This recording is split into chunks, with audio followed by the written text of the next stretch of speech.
देखो, आशा नगर police station के अंदर गुना नंबर 84/25 ये गुना दाखिल हुआ। इसके अंदर जो है मेहताब अली शौकत अली इसके खिलाफ में और 10 से 12 नामालूम लोगों के खिलाफ गुना दाखिल हुआ था। इसके अंदर जो है मेहताब अली शौकत अली को अरेस्ट करके कोर्ट में हाजिर किए थे। आज तक की उसकी पुलिस कस्टडी थी। दरमियान में जो है वसीम अख्तर मोहम्मद सलीम इसको अरेस्ट करके कोर्ट में हाजिर किए थे, उसकी भी आज तक की पुलिस कस्टडी थी। इस दरमियान में अ, मोमिन और अंसारी नबी अहमद उर्फ जमाल बिल्डर और मोमिन मोहम्मद सलमान अब्दुल रशीद उर्फ सलमान चोरवा, ये दोनों को अरेस्ट करके आज कोर्ट में हाजिर करे थे। पिछला जो कोर्ट पुलिस वालों का जो बोलना था कि इसके अंदर से सब जो हथियार है, कट्टा है और तलवार वगैरह कहाँ से लाए थे, क्या लाए थे, इस ताल्लुक से तपास करना है। और दूसरा कि उसके अंदर बाकी आरोपी जो है, नामालूम आरोपी जो फरार है, उनका कौन सा उसका था ठिकाना मालूम करना है। उस बुनियाद के ऊपर पुलिस कस्टडी आज तक की दी गई थी। इस दरमियान में पुलिस वालों ने जब जो है आज कोर्ट में जब उन लोग को हाजिर करे तो उसके अंदर वही कट्टा कहाँ से लाए थे, यूपी से आजमगढ़ से लाए थे। ऐसा रजिस्ट्रेशन ऑफिसर ने बोला था कि उसको वहाँ लेके जाना है, ठाव ठिकाना कहाँ से लाए, क्या लाए, किससे लाए, वो मालूमात लेना है। और बाकी लोग जो इसमें जो आरोपी फरार है, ये लोग को अरेस्ट करके सामने सामने इसमें करवाने। आजमनगर पुलिस स्टेशन के अंदर 2 आरोपी इसमें फरार है, तो जमा है, तो वो लोग को अरेस्ट करके एक कोर्ट में ताबा लेके और ये केस के अंदर ताबा लेके सामने पुलिस स्टेशन में बिठा के गुना में अंदर के मुलविस से नहीं थे, क्योंकि वहाँ पर भी कट्टा जब्त हुआ है। तो ये लोग कट्टा कहाँ से लाए, क्या लाए, कैसे लाए, इस ताल्लुक से इंक्वायरी करना है, उसके लिए पुलिस कस्टडी की मांग नहीं करे। तो मेरा उसमें ऐसा बोलना था कि साहब जो तो एफ आई आर और रिमांड रिपोर्ट के हिसाब से पहले दिन जो हादसा जो है 1 तारीख का जो है 1/11/2025 का, तो उस वक्त जो टाइमिंग दिया है वो फिरियादी ने 10:30 से 11 बजे के दरमियान में जो झगड़ा हुआ, तो उस वक्त आसुफ मेहताब अली ने वहाँ पर सारे उसके दोस्त यार लोग के साथ जमा होकर वहाँ पर फायरिंग किया, जानलेवा हमला किया, ऐसा उसका बोलना था। तो मैंने उसको कोर्ट को वो ये बताया, पिछली तारीख को ही बताया था पहले जब हाजिर करे थे, कि उस वक्त जो इसमें जो टाइमिंग जो दी है 10:30 से 11 के दरमियान का, तो ये टाइम में वो वहाँ पे था नहीं, फैमिली के साथ में दावत दावरी पे था। और सुफियान जो वो भी घर पे नहीं था, उसकी मम्मी वहाँ पर अकेली थी। तो जब वहाँ पर कोई बच्चे थे नहीं, तो झगड़ा करने का सवाल नहीं आता।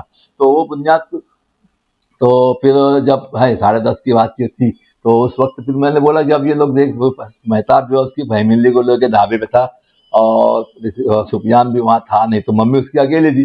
तो ये लोग वहाँ जमा होके गाड़ी की तोड़ फोड़ करे, घर के अंदर घुसे, तो 2 व्हीलर का 4 व्हीलर का नुकसान करे, ये सब करे। तो उसकी दहशत, वो लोग की दहशत की वजह से उसकी वहाँ के जो सुफियान की और मेहताब की जो वालदा है, उसको जो है जहनी टेंशन हुआ, अटैक आया, अटैक की वजह से फिर उसको ज्ञान वहाँ आया, उसने ले आकर एडमिट वगैरह किया। तो इसमें जो है ये लोग का डायरेक्ट का इनडायरेक्ट इन्वॉल्वमेंट नहीं है उसके अंदर। रहा सवाल ये कि भी बीच में जब सुखिया उसको वसीम को अरेस्ट करे, और फिर ये 2 लोग को अरेस्ट करे। तो इसमें जो पुलिस वालों ने जो रिपोर्ट बनाई है, रिपोर्ट के हिसाब से जो उसके अंदर जो लिखा है कि जो ये लोग बाकी लोग का जो नाम है, और जो उसमें अब वो पहले 10 से 12 लोग का नाम था, वो फरार बताया था। अभी 18 लोग का नाम दिया है इसके अंदर, कि 1 से लेके 18 तक। तो मेहताब को छोड़ के 18 लोग का सबका नाम, पुलिस वालों के नाम, अलग नाम आ चुका है, सब पता वगैरह सब आ चुका है। तो ये सब नाम वगैरह जो आया है, तो इनका जो इन्फॉर्मर, इनके जो वो खुफिया रिपोर्ट जो देने वाले जो रहते, मालूमात देने वाले, खबरी बोलो या जो भी बोलो, XYZ, यानी ऐसा किसी के ऊपर मेरा वो नहीं, तोहमत नहीं है।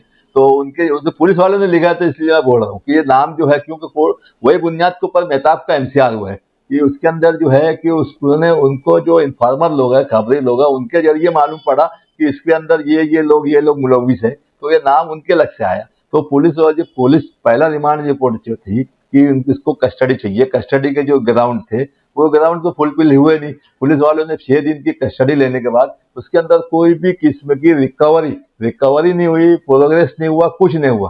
प्रोग्रेस हुआ तो 3rd पर्सन, तीसरे आदमी की तरफ से हुआ। तीसरे आदमी ने नाम बोला, तीसरे आदमी ने नाम बोलने से उसका यानी ये लोग को इसमें आरोपी बनाया गया। अब आरोपी को जिस बुनियाद के ऊपर उसकी पुलिस कस्टडी लिए थे, उस कस्टडी के लेने के बाद उसके ऊपर से पुलिस का क्या पर्पस है? कुछ नहीं, नथिंग ऑन रिकॉर्ड, कुछ रिकॉर्ड पे नहीं था, सिर्फ पुलिस कस्टडी मांग रहे थे। तो ये सब ऐसी बहस हुई। फिर दूसरे के ताल्लुक से, तीसरे के ताल्लुक से भी सब बातचीत करा।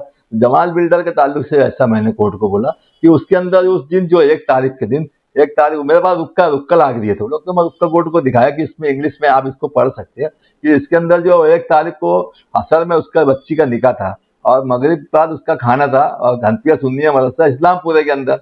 अब इस्लामपुरे के अंदर जो उसकी बच्ची का खाना था, मगरिब बाद का खाना था, अब जनरली अपने ऐसा बात खाना चालू होता था 8:30 पौने 9 बजे। तो है ना, 5-10 हजार लोग का खाना, वो वलीमा वगैरह छोड़ के जाके किसी को झगड़ा करेंगे, बच्ची की जिंदगी बर्बाद करेंगे, खाना लोग वहाँ मेहमान आए सब कुछ आते हुए भी, तो ऐसे होते हुए भी वो वहाँ जाएंगे झगड़ा करेंगे, तो ऐसे पॉसिबिलिटी झगड़ा वगैरह वो कुछ कर नहीं सकता।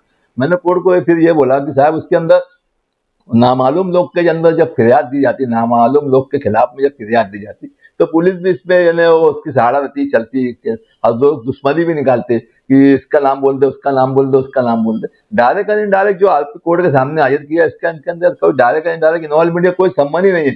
बिना कारण सिर्फ तीसरे बोलने के हिसाब से उसको अरेस्ट करे ये लोग को, और पुलिस कस्टडी ले मांग रहे हैं लोग, तो इसलिए वो भी ऐसे पड़े गुना के अंदर, जबकि ऐसा कुछ भी नहीं हुआ है।